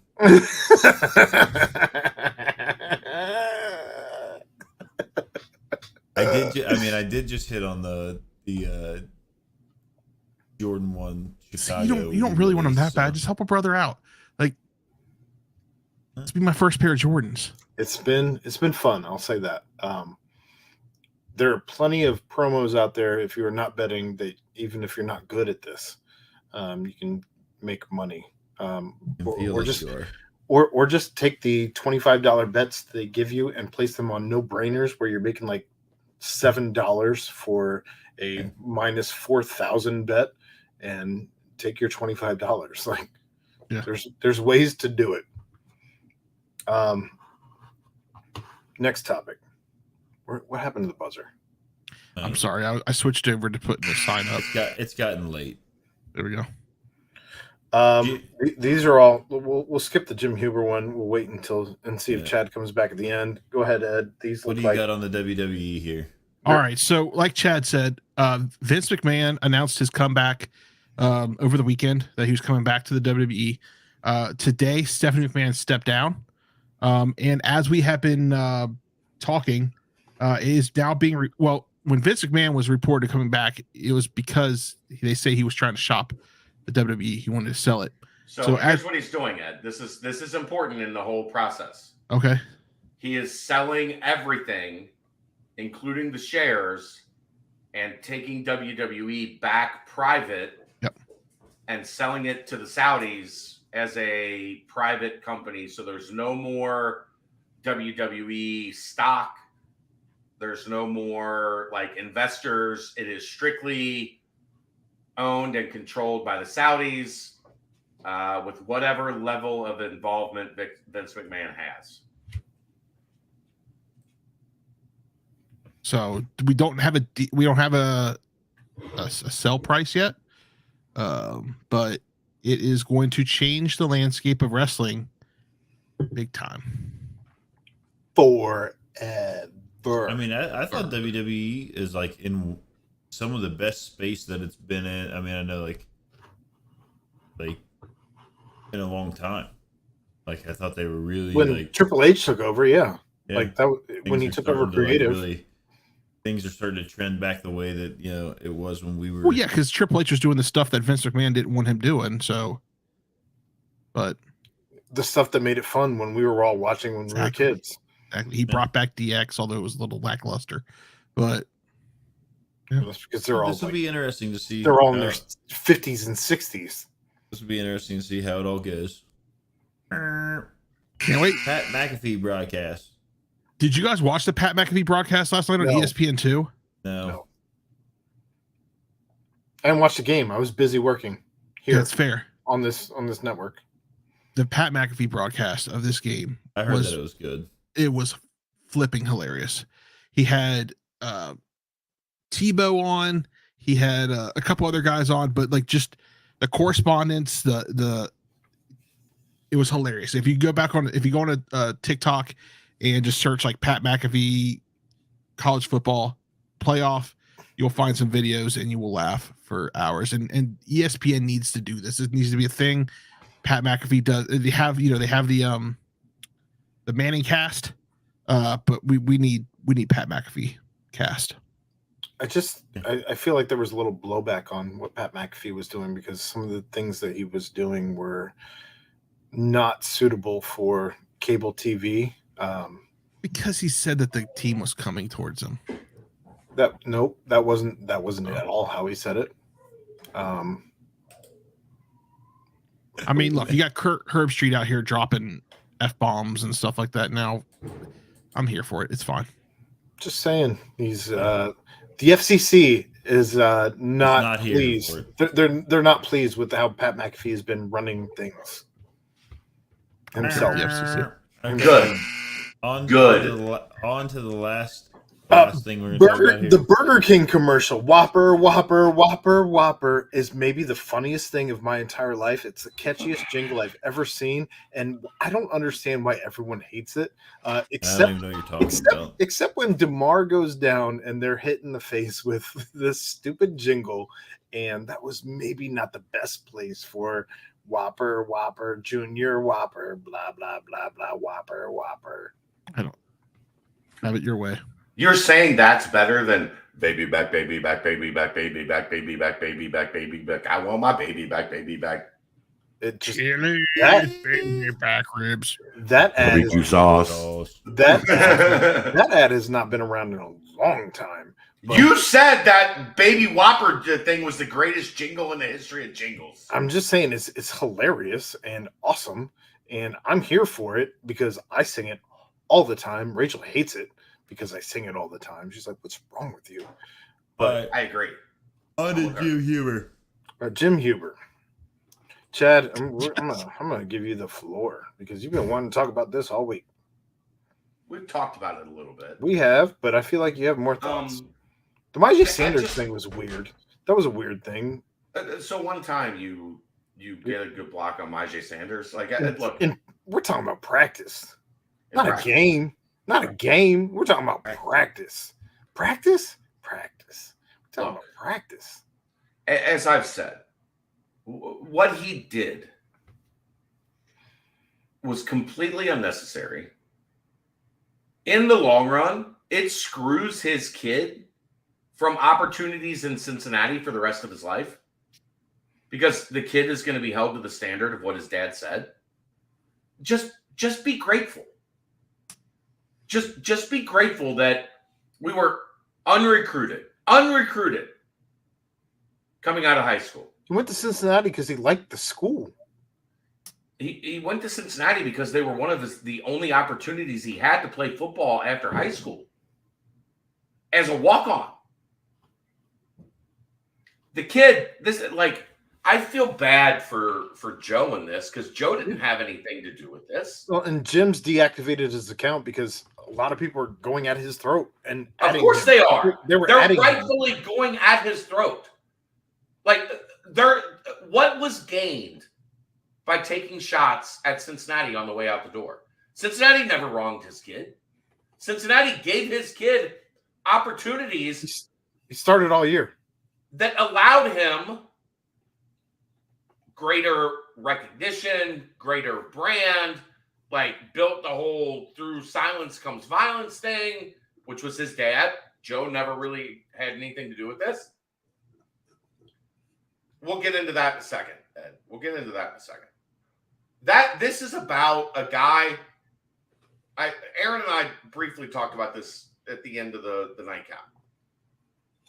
People in Columbus have no respect for Cincinnati. People in Cincinnati have no respect for Columbus. The two cities hate each other, essentially. Hell is real. Yeah. They don't like each other. Neither city respects the other one. Cincinnati's a cesspool. Columbus is a cow town.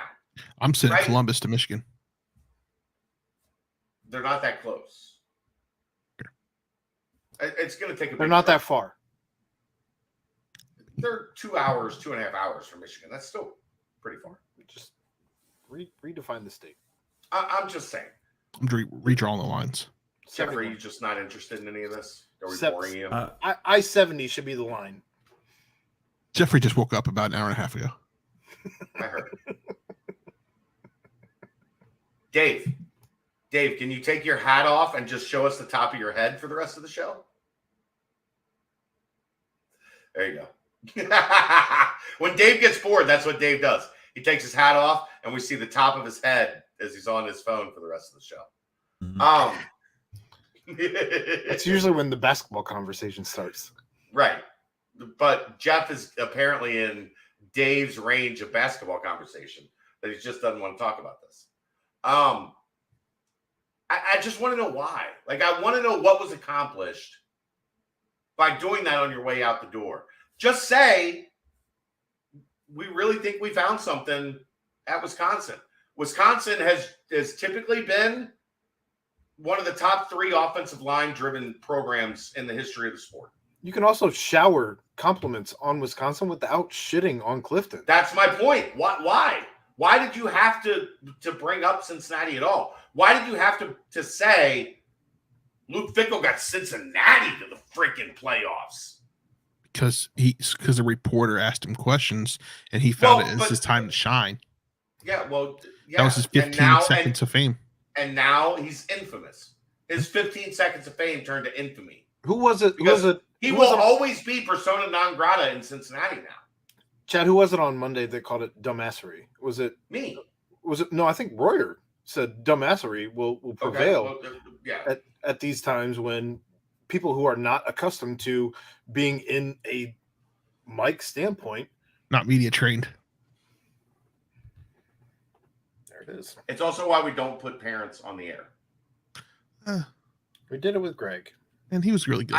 I knew Greg for 5 years. Greg was an athlete, though, Ed. Yeah, it's true.